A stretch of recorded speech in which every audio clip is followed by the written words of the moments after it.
JustCallMeKoKo's Marauder is arguably one of the most popular pen testing firmware that you could flash on any ESP32. They've got wiring diagrams, and he has standalone devices that help support the firmware and JustCallMeKoko himself, which is pretty cool because a lot of times open source firmware find it kind of hard to, well, support the firmware and support the developer within itself, which is why I typically like to encourage developers to start their own thing. That way it's a lot easier for people to have a dedicated device to that firmware. And the beauty of community is a lot of these devices are intercompatible with other custom firmware available in the community, and I think that's fantastic. Hi, I'm your pal Cal, and today we'll be going over the new JustCallMeKoko Marauder V8, which is an ESP32 C5 powered device that gives you dual band abilities and a couple of extra features that I personally really like, man. Now, I've been following JustCallMeKoKo's Marauder firmware for quite some time, and it's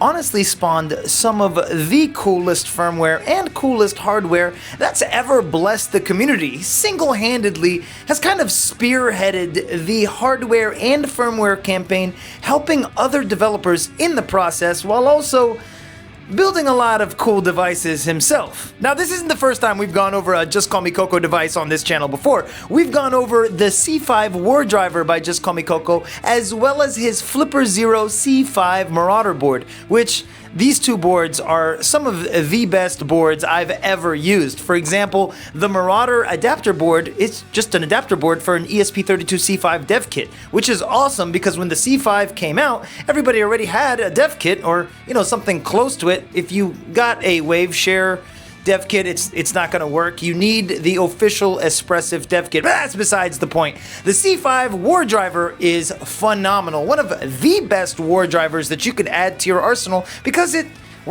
does its job really, really, really well. And this device takes on that and builds upon it with the full functionality of Marauder. I typically like to test devices for 2 weeks before I do a video on them, and I've had this for around 5 days now, and I'm in love with it. The issues that it did have in the very beginning, mind you, it's still a beta, this isn't publicly available yet, but man, he fixed them, and I want to say under 45 minutes. Now, this thing is running beautifully, no issues, no crashes, does exactly what it's supposed to, and let me show you exactly what, is going on here. The UI is still the same, and if you've ever used the Marauder UI, then you know exactly what I'm talking about. But before we continue, this video is for educational purposes only, and remember to only test your own hardware. Do not test networks that you do not have permission to test on, and just don't be a skid. A lot of the features on here are, experimental, educational, and made to give you a better understanding of what type of tools you can use with an ESP32, specifically in this case,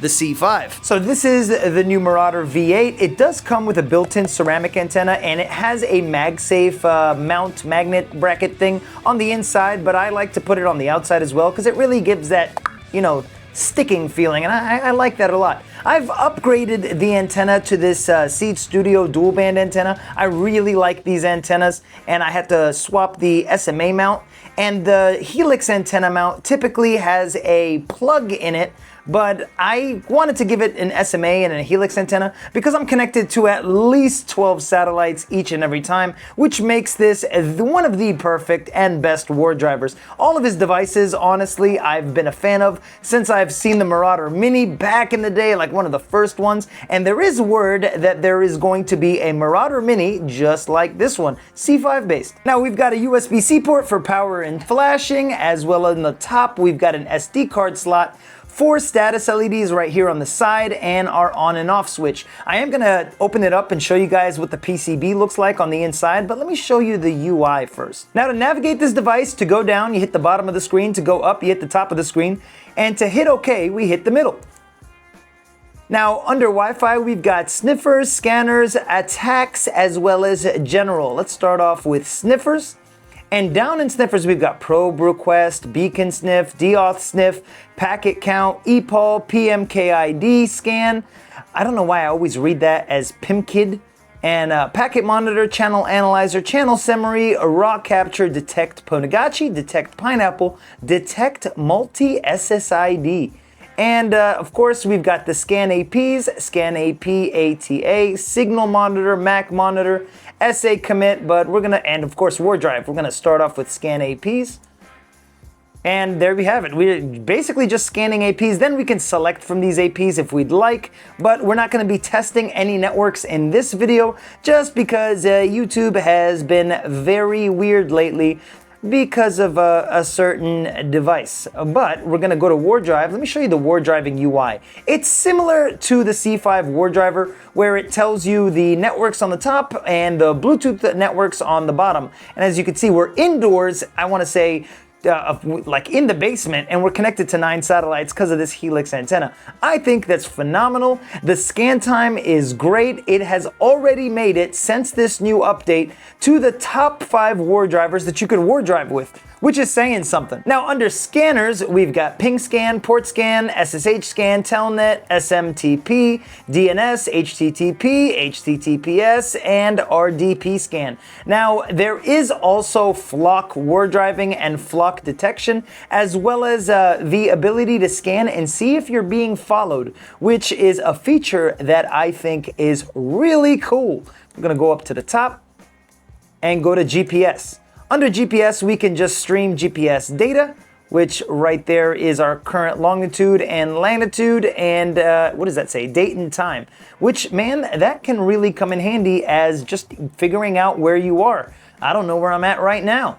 We've got GPS POI, GPS tracker, NMEA stream. This is a very well-rounded Marauder device. I typically used to run Marauder on a CYD, and I've done a couple of DIY Marauder devices, and I've admired the Marauder Mini for quite some time. I didn't think I was gonna like a full-size Marauder this much, but with the C5, this opens a whole world of possibilities. Now, what I really like about the Marauder device is the fact that when you get a Marauder device, it goes to support the developer. I love situations like this because open source developers deserve a lot more recognition than they typically get, specifically within this community. We always mention it in passing and we don't really give emphasis on what we can do to support the developer. And what I really love about this device in particular is that the whole thing goes to support JustCallMeKoKo. And JustCallMeKoKo has been one of the leading influences in a lot of custom firmware within the community. You name it, he's played a part in it. Either indirectly or directly. And I think that just speaks volumes on the amount of influence somebody's work can do. And I love that, man. Now, I'm not just gonna sit here and glaze JustCallMeKoKo. This man already knows this, I'm almost sure. But what I'm gonna do is open it up and show you guys the PCB because its simplicity I really like.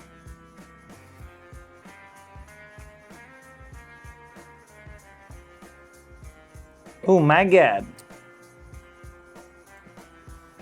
Now this PCB is just simply amazing because it has everything that I personally need in a Marauder device, like specifically for war driving. If his C5 war driver was as good as it is, I can only imagine what this is going to become if this is in beta right now. Now, I was using a Jesse battery, and if I could suggest an 18650, get something from Rabbit Labs or 18650 Battery Store or Rack Wireless, specifically like Mala cells. But the 18650 Battery Store had these 4,000 milliamp hour eFest vape batteries, so I like this so much I want it to have double the power that it was having in that one that, well, not giving me exactly the right juice that I'm looking for. Did you know that 1 in 5 people step on a Lego every 15 minutes? No? Now you do. Subscribe to the channel or become a statistic. So the PCB is just, man, I really like this thing. And there's a lot of plain PCBs that are coming up on the channel really soon, so make sure you tune in. But this, man, I just really love his silk screening. You've got the JustCallMeKoKo logo right there. We've got an ATGM336H right there, GPS module. Now, it doesn't come with the real-time clock on the board. The footprint is empty, so I soldered one on there because I've seen a lot of success just having that to keep from, you know, having a cold start. And it works really well. You can actually get like a 10-pack for like $4, $5 on AliExpress. Over here we've got our 18650 battery holder, and right there is our ESP32 C5 RUM32 1U with the UFL connector, which connects to this SMA connector to this antenna right here. And I really like how much thought he's put into his cases. I just really like his designs, man. They're really, really nice. USB-C port down here. We've got our switch over here, as well as our switch, I guess, the cover for the switch. That's part of the switch. I really like these as well. The display is, of course, with the screen protector, and I accidentally, I thought something was here, so I accidentally scratched it and forgot that this was the screen protector. So if you like your screen protectors on, then don't play with it. I personally, I'm scared to scratch any display on any device, so I usually keep the screen protector on. I know, I'm a madman, but you know, what can you do? The status LEDs on the side, if you're basically just kind of having it this way, that way you can keep mind what each one does. We've got power, GPS, ACT, and our charging LED. I do want to point out that right there we've got the ceramic antenna just kind of firmly mounted in place. I kind of want to keep it there just in case, but you know, it's fine with this Helix antenna. It's actually outperforming almost any other device without a Helix antenna with it on, which is expected. Gonna put our eFast battery in there, just like that, and grab that switch and get everything back together. Now the Marauder V8 so far gets my full approval. I have never loved a Marauder device more in my life. I thought that Marauder on the computer was just simply amazing, but this takes it up a notch. I like the fact that we can war drive and have dual band abilities in Marauder all at the same time. And it just looks great, especially with the MagSafe mount. Like I said, and you saw, you don't need to do what I did. I'm just extra sometimes, a lot. I'm working on it. Don't forget to head over to the Marauder Github page. I've linked it down below in the description, as well as JustCallMeKoKo's YouTube channel. Subscribe to both if you want to stay updated with some of the craziest stuff he's been working on. Did you guys know on the C5 war driver, there is now cluster war driving with the ESP32 C5 Espressive Dev Kit?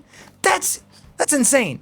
I've been working on that for a month and a half and struggling. This man dropped it in a week. Come on, I love this. For periodic updates on the Marauder V8 and other awesome devices by amazing developers within the community, be sure to tune into our YouTube shorts because we go over a lot of devices and variations of tech and different types of maker propaganda every single day.